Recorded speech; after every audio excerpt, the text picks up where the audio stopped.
E aí, vamos para os Estados Unidos? Você profissional que tem interesse em obter o EB2, o famoso, prestigioso EB2.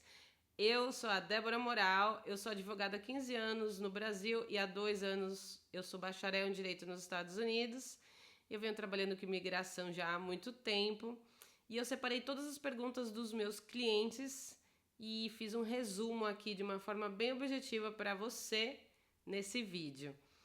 As perguntas estão aqui e vamos lá. Primeira, o bacharelado brasileiro conta como grau avançado para o EB2 National Interest Waiver? Essa é uma ótima pergunta. E, normalmente, se o seu bacharelado for mais de 4 anos, ele vai contar como Advanced. Por exemplo, engenharia, direito e medicina contam como Advanced Degree. Ou seja, não precisa mostrar que você também tem mestrado nem doutorado. Você precisa apresentar o diploma e o histórico escolar de mais de 4 anos de estudo, mais 5 anos de experiência profissional. Beleza, próximo. Pergunta número 2.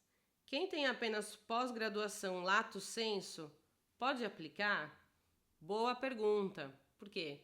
O EB2, ele não é apenas para aqueles que têm graduação com mais de 4 anos. Para aqueles que têm graduação até 4 anos, tem a possibilidade de fazer a aplicação pelo Exceptional Ability. Então, são 2 formas de EB2 que hoje estão disponíveis. A primeira é pelo Advanced Degree, ou seja, você estudou mais de 4 anos, então tem uma formação de Advanced Degree, com bacharelado avançado, né, que eles chamam. Ou você tem a possibilidade de fazer a aplicação pelo Exceptional Ability. Então, são essas 2 formas. No Exceptional Ability, se você tem pós-graduação e bacharelado, você pode apresentar os 10 anos de experiência, se você tiver, e aí fazer a aplicação para o EB2. Mas depende muito também da sua pós-graduação, porque tem pós-graduações que são muito relevantes e a carga horária é às vezes o dobro de um mestrado. Então tem que analisar mesmo a carga horária da proposta da pós-graduação, fazer a validação e verificar se é um diploma avançado e aí precisa provar 5 anos de experiência, ou se caso não seja um diploma avançado, mas é reconhecido como bacharelado, aí tem que apresentar 10 anos de experiência. Beleza? Próxima pergunta. É obrigatório ter mestrado ou doutorado para passar no EB2 National Interest Waiver? E a resposta é não, não é obrigatório ter mestrado nem doutorado, já que tem algumas profissões que o Advanced Degree já é reconhecido de forma automática, porque o currículo brasileiro é mais avançado que o currículo americano em algumas profissões. E caso o seu bacharelado seja de até 4 anos, cabe fazer a aplicação do EB2 pelo formato de Exceptional Ability. Quarta pergunta. Quantos anos de experiência comprovada o bacharel precisa ter? Então, se for o bacharel que tem Advanced Degree, precisa ter 5 anos de experiência. Se for o bacharel que tem Exceptional Ability, precisa de 10 anos de experiência profissional na mesma área, né? Com o mesmo conceito ali, né? Com a mesma proposta. Então, por exemplo, você é engenheiro de construção civil e aí você tem interesse em obter esse EB2 como engenheiro. Só que você começou a atuar em construções nos últimos 3 anos. E antes disso você era engenheiro hidráulico da Sabesp. Não sei, sabe? Um outro formato. Então mudou um pouco o escopo da sua proposta. Porque a atuação profissional, ela tem que ter uma relação ali mínima durante os últimos 5 anos ou durante os últimos 10 anos, tá? Muito bem, então vamos lá. Quinta pergunta. Quais são os critérios para comprovar habilidade excepcional? E essa aqui é uma ótima pergunta. São 6 critérios.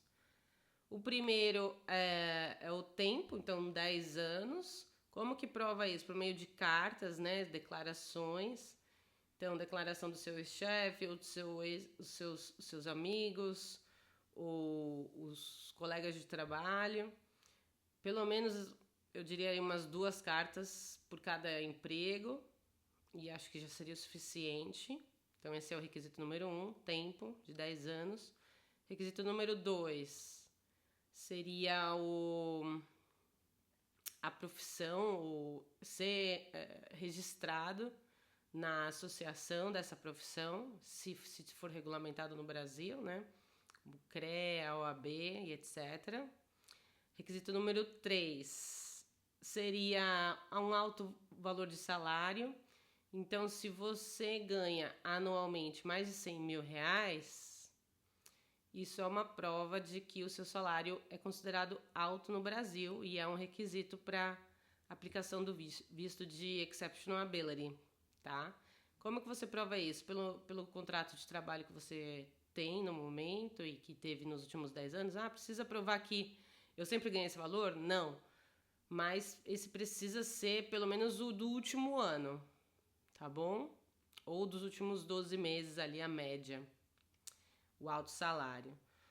Um outro requisito, então você tem que ter 3 dos 6 requisitos. O quarto requisito é fazer parte de uma associação ou pública ou privada de alta relevância na sua área que debata esses assuntos com os quais você trabalha e se propõe a trabalhar nos Estados Unidos.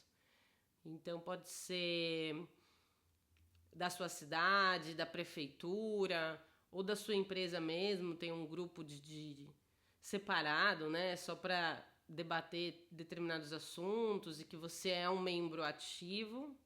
Então veja, não é aqui uma associação profissional regulamentada, como CREA. Aqui a gente está falando de uma sociedade, né, de um grupo de pessoas que desenvolve atividades em prol da sociedade e você é um membro ativo desse grupo, tá? Então é um grupo que precisa ter registro, talvez um pagamento mensal. Ah, pode grupo de golfe? Se você é um atleta de golfe, ok, né? Pode do clube de esportes? Não, você precisa ser um membro de um grupo de pessoas que tenha relevância com o seu trabalho e tenha relação com o seu trabalho também. Beleza? Então essa foi o quinto requisito, né? E o sexto requisito e o último é realmente provas de que você foi reconhecido com essa exceptional ability. Então, talvez você tenha publicado livros, talvez você tenha publicado artigos, não necessariamente artigos científicos, mas artigos em jornais ou no website ou mesmo no LinkedIn, pode ser também, ou no seu próprio website, mas que tenha uma certa relevância, ou talvez um número de pessoas que visualizam os artigos, ou periódico, ou no jornal, ou que você tenha dado uma entrevista em algum jornal em relação a esse assunto relevante. Enfim, este é o sexto requisito da Exceptional Ability. Lembrando que são 3 de 6. Beleza, e o próximo? Pergunta número 6. Preciso de uma oferta de emprego ou ou de uma empresa me contratando nos Estados Unidos? E essa é uma ótima pergunta. Na verdade, se você quer fazer o application pelo EB2 National Interest Waiver, que é o que eu venho falando nesse vídeo inteiro. Então você não precisa de uma empresa para ser o seu sponsor, para te representar e te resguardar em solo americano. Então a resposta é não precisa. 7. O que significa fazer petição própria, que a gente chama de self-petition? Muito bem, a self-petition nada mais, nada menos do que você se autorrepresentando. Então, ao invés de contratar um advogado, você decide fazer por conta própria, ou você decide contratar apenas uma consultoria para ir te auxiliando, e aí você faz por conta própria. Então, há essa possibilidade também de contratação e de aplicação, né, de registro, né? A gente fala aplicação, mas é o verbo de application, to apply. Mas seria o registro do pedido de visto. Então, esse registro do pedido de visto pode ser feito por você mesmo, você mesma, sem contratação de advogado, ou você pode contratar um advogado para fazer por você, você assina a procuração, ou você pode contratar um escritório de advocacia para apenas te dar consultoria sobre o que deve ser feito ou não. Isso é bem legal. Beleza? E aí, última pergunta, vamos lá.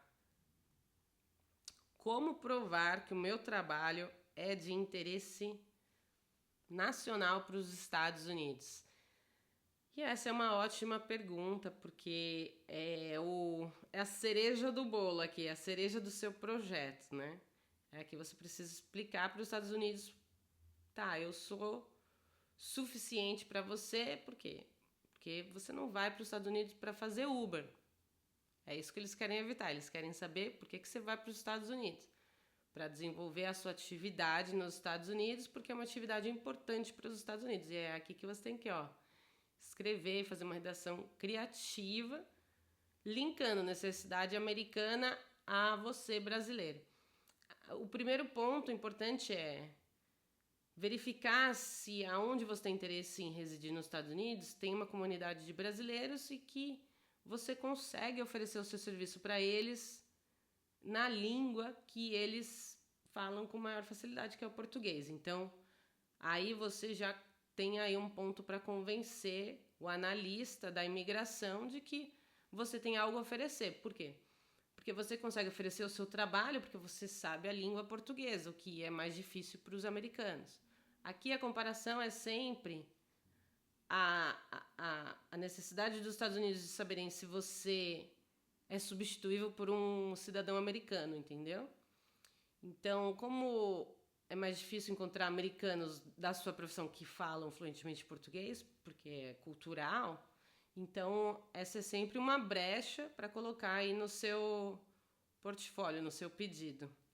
Além de muitas outras também que a gente vai falar nos próximos vídeos. Espero que você tenha gostado desse vídeo. Se gostou, dá um like, me segue e até mais.